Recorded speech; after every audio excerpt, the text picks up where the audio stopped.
Ladies and gentlemen, it's time for us all to grow up and just switch over. It's time to end up being a sheep, okay? Because it's something that's best for you, okay? It's something that's best for you to live out your life the way it's intended to be, without any stress, without having to cope, right? And what I'm talking about is, you've read the title, I'm talking about switching away from one of these. All right, woo! Look at me. I've got an Android. Time for switching away from one of these to get yourself one of these bad boys. Yes, what you're looking at is a beautiful, beautiful iPhone. Not the latest model. It's not a 13, but it is an iPhone 12 Pro Max. I did buy it before the 13 actually came out. Was it stupid? Not really, because there's not much difference between the two models, and it does the job, and it's pretty much great. It's great. So yeah, if you guys didn't know, I have been an avid Android user for around, I would say 10 years, and I'm a tech enthusiast as well, if that was not obvious from my channel, or if this is the first time you've seen me. Yes, I'm that guy that spends most of his time watching desktop videos and watching Apple News updates and gift guides from all my favorite YouTubers, which end up being pretty much the same thing from all of them every year. Under $25, under 50 quid. Yeah, it's I know what you're gonna tell me. You're gonna tell me to get a lamp and some AirTags and a pop vinyl. I've got too many pop vinyls. But yeah, I've been an Android user for the longest amount of time. I had the HTC One M7. I think that was my first Android after coming off the BlackBerry wave, and then I went to a Nexus 6P, Google Pixel, OnePlus 5, OnePlus 7T Pro, which is this bad boy. I was adamant about Android being superior, and to be fair, I think back in the day, my opinion was justified, because Android was open. It allowed you to do things which, like I said, as a tech enthusiast, I wanted to do. Before I had any of these phones, I did have an iPod Touch, which of course, you guessed it, I jailbroke. I jailbroke that, and I explored the world of Cydia and everything that came with it. With this 150 quid device, I done everything that I could with it. Then I realized, why am I going through all of these hurdles when I could just have an Android phone which is gonna offer me the same thing without having to jailbreak? And of course, yes, if you're wondering, I did root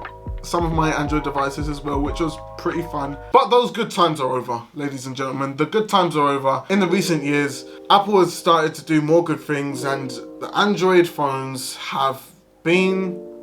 There hasn't been that many recent innovations from year to year. Smartphones are looking more and more the same as they did with their prior versions. And you know, you've got the whole Galaxy Z Fold and the Galaxy Flip, whatever, which I think one of the, I like the Flip a lot more. Is it the Flip? I'm pretty sure it's a Flip. Anyway, apart from those phones, most of our phones are looking the damn same. Especially the Androids. The Androids all look the damn same. Some of them are ugly. I just realized that the use case and what I needed from a phone, Android wasn't giving me what I needed anymore. And iPhone was, for the most part. And so I decided to join the herd and get myself an iPhone. And it was probably the best decision I've made in the recent years. What difference does it make? The ecosystem, the Apple ecosystem cannot be compared to anything else. And I don't say that lightly. There's nothing else that compares. From being an Android user, it was cool having all these different devices, but nothing gelled well together. I would have my phone and then I would have a PC. Cool. Where's the communication between them? It isn't there. It's non-existent, all right? And I'll tell you what the main thing was that made me switch to iPhone. It was this. Well, not this specifically, but another smartwatch I had. I had kind of gotten to the point where I was like, you know what? I'm gonna switch to iPhone if they get USB Type-C. Which they didn't, and I don't think they will. iPad has it, the MacBook has it, the iPhones, no, they're not getting the treatment. Something else came before USB-C, and that was me getting a Garmin watch. I wanted to be more active and fit. And I started using that, and it was just lackluster. I was just expecting more, and I didn't get it. And then I realized, mate, why am I doing all of this? Why am I doing all of this when I could just get myself an Apple Watch and have a great time? And I done that. I got myself an Apple Watch. And I'm having a great time. I'm having a bloody brilliant time, I'll tell you that. Going back to the ecosystem, everything talks to each other and it makes my life easier and more fun. Now I've got a lot of Apple products in the short space of time. I've got an iPhone, of course I've got the MacBook for work anyway, which comes with the keyboard and mouse. I've got AirPod Pros, I have AirTags, and I've got the HomePods, which replace my Google Home. Granted, they're not as good as the Google Home when it comes to functionality, but the sound quality, beautiful. And I've got them in a stereo setup. And I like them. I use them, connect them to my iPhone, and I connect them to my laptop. Flows from one to the other. It's great. Hey Siri, play smooth jazz. Now playing smooth jazz station.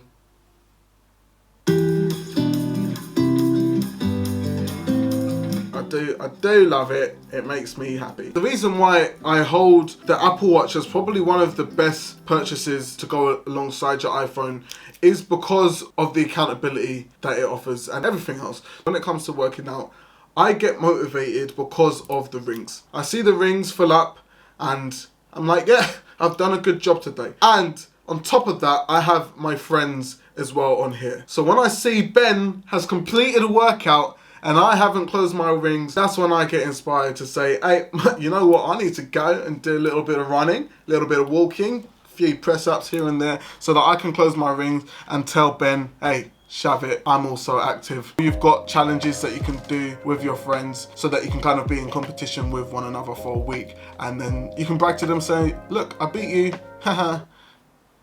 Screw you. Speaking about friends, I'm sure if you're on an Android device, most of your friends are on iPhone as well. Switching to an iPhone yourself and having everyone be on iPhone is lovely. You have the option of FaceTime, which is way better than WhatsApp video or Google Duo. And of course, you've got the ability of sharing photos and memories through iCloud, which, yes, you can do that on Google Photos. I actually still do use Google Photos and a number of Google apps just because I'm not quite there yet. Shout out the Android plushie. You're gonna get replaced with a Tim Cook plushie soon, sorry mate. Joker.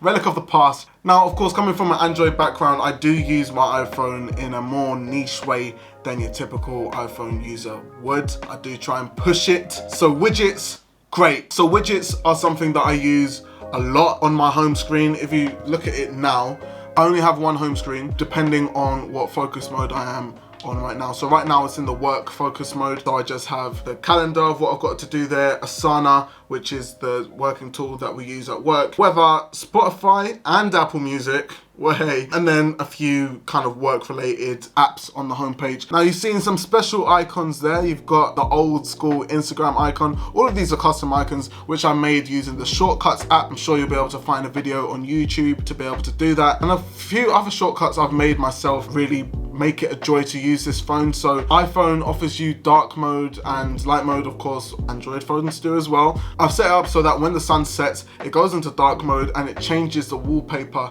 to a dark mode accordingly of my choice. So I've actually got two photo albums which have a selection of light wallpapers and dark wallpapers for the home screen, and then I've got a separate folder of wallpapers for the lock screen, and that just changes whenever I put my phone on charge, which I think is pretty cool. I also have Alt Store. Alt Store is an app where you can get third-party apps. So I do not, for the most case, use the official version of YouTube. Same goes for Instagram, but I do have to make sure that I reload those apps with the MacBook on a basis kind of standard, so that I can continue to use those. Now, I think I'm gonna get off of Daddy Cook's dick and talk about things that I am still missing from the Android life that I was not able to take over to iPhone. I guess the only thing that I'm still really missing is the ability to customize my phone to its full potential. But to be honest, I can't say that I do miss the customization that I had with my Android phone. It's nice to do